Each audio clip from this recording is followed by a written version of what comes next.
اعوذ باللہ من الشیطان الرجیم بسم اللہ الرحمن الرحیم۔ اب جو دو صورتوں کا جوڑا آ رہا ہے، سورۃ الاعلی اور سورۃ الغاشیہ، ان دونوں کے بارے میں یہ بات تو آپ میں سے بہت سے حضرات کے علم میں ہوگی کہ نبی اکرم صلی اللہ علیہ وسلم کا یہ معمول تھا کہ جمعہ اور عیدین کی نمازوں میں آپ ان صورتوں کی قرأت فرماتے تھے، پہلی رکعت میں سورۃ الاعلی، دوسری رکعت میں سورۃ الغاشیہ۔ اور اس کی وجہ بھی صاف سمجھ میں آ جاتی ہے، ان دونوں میں تذکیر کا حکم ہے حضور کو، فذکر انما انت مذکر فذکر ان نفعت الذکریٰ۔ تو چونکہ جمعہ اور عیدین میں خطبہ ہے، باقی نمازیں جو ہیں وہ تو صرف قرآن پڑھا جاتا ہے، لیکن یہ کہ جن نمازوں کے ساتھ خطبہ ہے اس میں وہ تذکیر ہے، یاد دہانی ہے، اور اس کے حوالے سے پھر یہ صورتیں جو ہے حضور نے صلی اللہ علیہ وسلم ان نمازوں کے لیے گویا کہ منتخب کی۔ سبح اسم ربک الاعلی، پاکی بیان کرو اپنے اس رب کے نام کی جو بہت بلند و بالا ہے۔ نام کا لفظ یہاں کیوں کہا گیا؟ اس لیے کہ ہمارا جو بھی کوئی ذہنی رشتہ ہو سکتا ہے اللہ تعالیٰ کے ساتھ، جہاں تک اس کی ذات ہے، وراء الورا ثم وراء الورا ثم وراء الورا، اس کا کوئی تصور ہمارے لیے ممکن نہیں، ہمارے تخیل سے، تصور سے، وراء الورا ثم وراء الورا۔ ہمارا جو بھی اس کے ساتھ ذہنی قلبی رشتہ ہے اس کے ناموں کے حوالے سے ہے۔ وَلِلَّهِ الْأَسْمَاءُ الْحُسْنَىٰ فَادْعُوهُ بِهَا، لہذا تسبیح بھی ہوگی اللہ کی، تحمید بھی ہوگی تو اللہ کے ان اسماء کے حوالے سے۔ الذی خلق فسوی والذی قدر فہدی، یہ چار الفاظ جو ہے بہت قابل توجہ ہیں۔ جیسے کہ اس سے پہلے ہم پڑھ چکے ہیں کہ تین الفاظ میں تخلیق کے عمل کو اللہ تعالیٰ نے واضح کیا تقسیم کرتے ہوئے، هو اللہ الخالق البارئ المصور۔ ایک شے کا پہلے ایک ذہن میں نقشہ بنتا ہے، پھر اس کا بالفعل اس کو پھر باہر جو ہے اس کا وجود آتا ہے، پھر اس کے فنشنگ ٹچز ہوتے ہیں، پھر تصویر ہے اس کی۔ الخالق الباری المصور، یہ سورہ حشر کے آخر میں جو اسماء کا گلدستہ ہے سب سے بڑا قرآن حکیم میں، اس میں آخر میں یہی تین ہیں۔ یہاں چار الفاظ ہیں، خلق فسوا۔ اس کو ہم یوں سمجھ سکتے ہیں کہ ایک ہے کسی چیز کا جو اصل حیولہ ہے وہ تیار کر دیا جائے۔ جس کی سادہ ترین مثال یہ ہے کہ بلڈنگ ہے، اس کا سٹرکچر کھڑا ہو گیا، اب اس کے بعد تسویہ ہے، اس کی چھان پھٹک کر کے اور اس کے سنوارنا ہے، اس کو، اس کے اندر ڈیکوریشن ہے، اس کے اندر مختلف جو ہے خوبصورتی کی چیزیں پیدا کرنی ہے، یہ تسویہ ہے۔ تو تخلیق ڈھانچہ کھڑا ہو جانا، اور تسویہ پھر اس کے اندر تمام چیزوں کو بہتر سے بہتر انداز میں فنشنگ ٹچز دینا۔ والذی قدر فہدی، اب ہر شے کی جو کہ ان دو مراحل سے گزر چکی ہے، تخلیق اور تسویہ کے دو مراحل سے، اب اس کے لیے ایک اندازہ مقرر کیا جاتا ہے، اس کی کیا کیپیبلٹیز ہیں، اس کی کیا پوٹینشیلٹیز ہیں، یا یوں کہیے اس کی کیا لیمیٹیشنز ہیں۔ اب ایک انسان ہے، اشرف المخلوقات ہے، لیکن اس کی یہ لیمیٹیشن ہے کہ وہ اڑ نہیں سکتا۔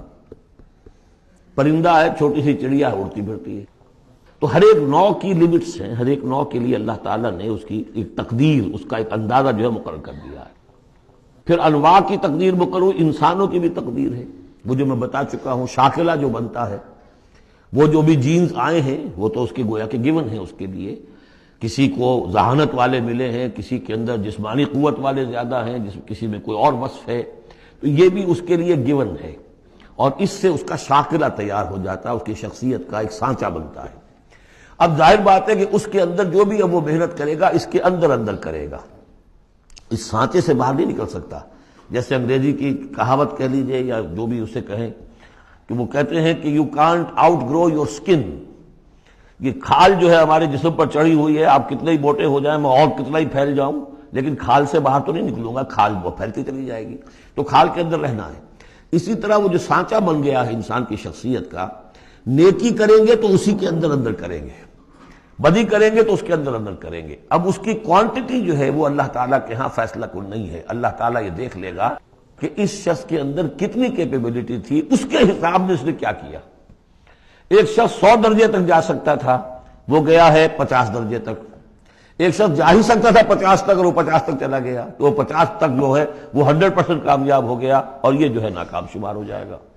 تو یہی بات جو ہے میں نے وضاحت پہلے بھی کر دی تھی کہ لا یکلف اللہ نفسا الا وسعها، کسی بھی جان کو اللہ تعالیٰ مکلف نہیں ٹھہرائے گا، رسپانسبل نہیں ٹھہرائے گا مگر اس کی وسعت کے مطابق۔ یہ انڈیویجول سا جو ہے وسعت ہر شخص کی، اس کا شاکلہ، یہ گویا کہ اس کی ذاتی تقدیر ہے۔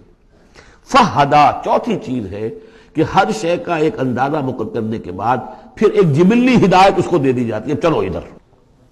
پہلی جبلی ہدایت ہے جس کا ذکر آ جائے گا ابھی تھوڑی دیر کے بعد۔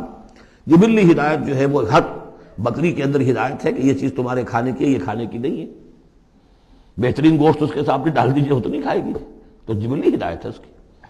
اور گوشت کی اور جو ہے آپ شیر کے سامنے بہت اچھی سبزیاں ترکاریاں لا کر ڈال دیجئے، وہ دیکھے گا بھی، تھوکے گا بھی نہیں، ان کو اسے گوشت چاہیے۔ یہ ہے ہر جبلی ہدایت۔ پھر جبلی ہدایت کے اوپر پھر ہدایت کے اور مراحل ہیں جو اللہ تعالیٰ دیتا ہے، پھر وہ اپنی کتابیں نازل فرماتا ہے، اپنے نبی بھیجتا ہے۔ یہ گویا کہ ہدایت کی تکمیل ہے، ورنہ ہدایت تو بنیادی طور پر جو ہے ہر جبلت کے اندر بھی اللہ نے ودیت کر دی ہے۔